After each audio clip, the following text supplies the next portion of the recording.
something I've understood to be true about avoidance. If you have avoidance in your attachment style, whether fearful avoidant, dismissive avoidant, it might be different for either side of that, but I think there are some similar threads that run through them.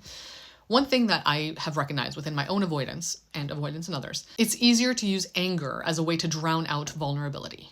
Avoidants avoid vulnerability. It is scary to be vulnerable. It shows that you're weak, that you're susceptible to being taken advantage of, that you are not capable in the ways that you want to be perceived that you are.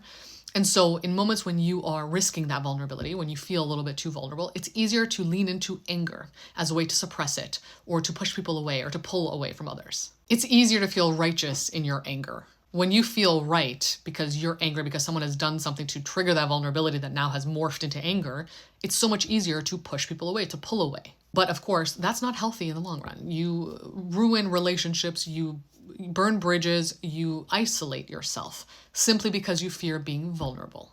And so as I've had to learn throughout my own experience with avoidance in my attachment, the way to work through it is to let yourself be vulnerable, to risk that vulnerability, to show yourself that it is okay, that you will be okay. And of course, that is much easier said than done.